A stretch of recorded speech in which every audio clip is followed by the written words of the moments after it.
So you didn't know? I actually remember this. This is a while ago.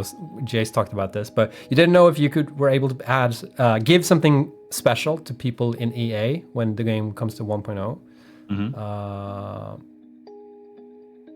And the possibility would to buy a hard copy of the game only for pre-release players. So I don't think we're going to do that.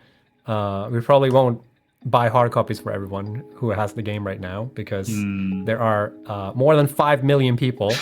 Yeah. And us buying a hard copy for 5 million people is just not on the radar. It's a bit of a shame, because like I really hope we could do something for the like people in early access. But one of the issues with our game, and something that we're kind of like always designing around, is like we do want our game to be sort of you can mod the game and have it sort of free to people to sort of tinker with it. So like if we add something like an in-game item, for instance, that only people in early access are going to get, like it's really easy to someone with mods to just like, now I have it. It's really easy to like circumvent that stuff.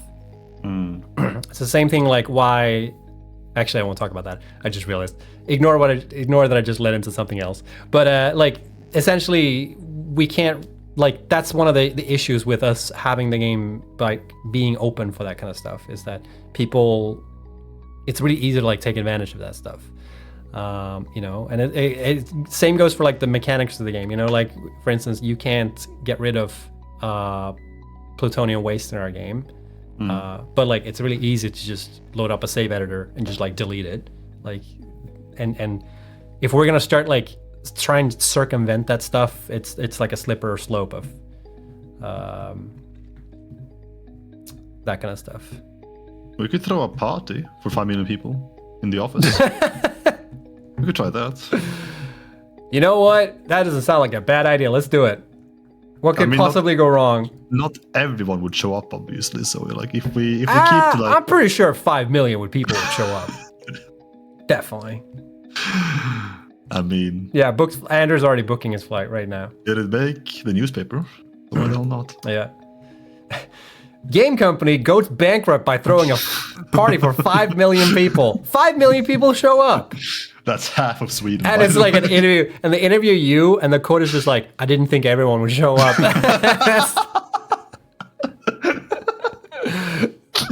That's the entire article. Oh dear. I mean, think of the revenue for the country, though. I'm literally bringing in like, Yeah. And just like to add on what Misha said here, like just add a super intrusive like anti-cheat system with kernel level access plus always online thing. Like that's the problem with like those type of services where like you need those. Like I understand the frustration when people are like, why do I have to always be online to play these games? And granted, Satisfactory to a certain degree is like that, right? Because we have designed it to be a multiplayer game, but like you can play it single player. You can like play it with that. Like if we start doing stuff like that, then we kind of need those services to be able to like maintain that system or like maintain that functionality, so to speak. And we don't like that. We think that is it's like it's not worth it for the consumer in that aspect with like what you get out of it versus like how insufferable it becomes for everyone else. Yeah. So it's tricky. I wish there was something we could do though, and I think we're gonna think about that a little bit. Because we do appreciate everyone who's been in early access and bought the game in early access. You guys are legends in our eyes.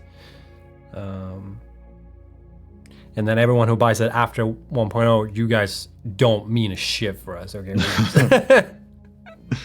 No, you're the reason we're here, literally. Yeah, I'm kidding.